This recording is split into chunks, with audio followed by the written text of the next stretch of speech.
and I've coached Kimberly. Kimberly has coached me. And in those interactions and exchanges was birthed Embracing Newness, which are our coaching retreats. So while we both love travel, given the travel a bit more purpose and intention than just a typical girlfriend's weekend, especially when you have people bringing you forward, leading you in intentionality, leading you in treating yourself well, self-care, health, thinking about that from not only a food perspective, but mental, physical, emotional, spiritual perspective. We bring all of that into our retreats. And so we came up with Embracing Newness together. And it's not just some random name, Kimberly. You want to talk a little bit about what Embracing Newness means to us? Sure. For us, embracing newness is the word in and of itself speaks I think one of the things I want to go back is like our history, and I think the two of us were working with women that we didn't want it to be about fear. We wanted people to overcome their fears, right? But not using the word fear in there, and so we wanted people to embrace the newness of an experience. And so when you think about the word embrace, it's basically holding someone close in your arms, especially as a sign of affection. And you want people to accept and support that type of thing. So the definition is truly bringing people in and wrapping them in. And that's what we do as coaches and as the women that come together. And then thinking about newness is anything, a quality of being new or original. And that's when we were talking about the fear aspect of when you do something quote unquote new, original, you may not be there, but instead of pushing it away or stuffing that feeling down or saying, oh no, I can't do that, we want you to embrace that space of this new experience. And step forward in that, and embracing the new you and the new experience and the new people that you come in contact with. So that's just a little bit about the name, Embracing Newness.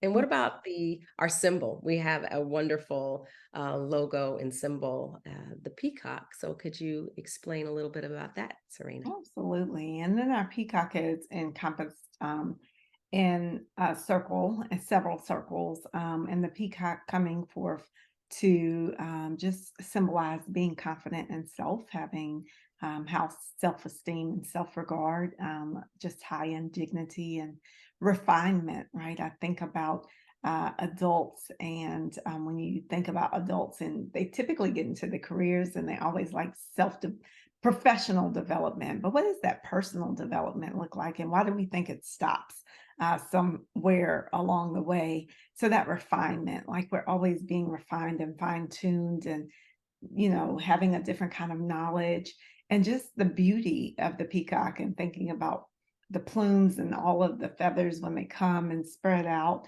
and tying it back to the originality, right? The peacock is often a very original looking creature. There's not another thing that looks very similar to it. And they all look very different because of the feathers and the stages they're in. And then tying it with the circle being limitless, eternity, unity, infinity, wholeness, like a circle just doesn't end. There's no start, there's no ending.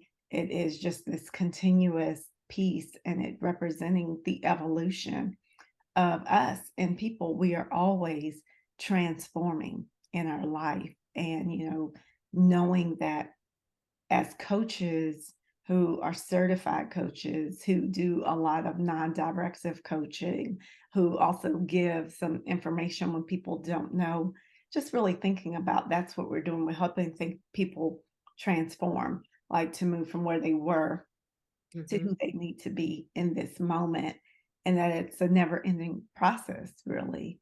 Mhm. Um, and so, with that, we bring that into the retreats. We intentionally did not want like a meetup, 20 people who never met each other before, to kind of go out and do the thing. And there's nothing wrong with that, right? But Right. what we wanted was, let's see if we can move this whole group from where they are now to where they each want to be as individuals, but as a group feeling supported not only by us, Mhm. but also by one another. And what does that look like? So, I know our coaching retreats have group coaching previously, but prior to the trip, we get Yep. together, they get with us, Mhm. and we get together afterwards as well. And then, we also do the individual one on Okay. one with each Mhm. person to not only see what they want collectively as a group, Mhm. but individually, what is that piece for you? What is that thing for you? What are you working on? And then even our coaching conversations during the retreat.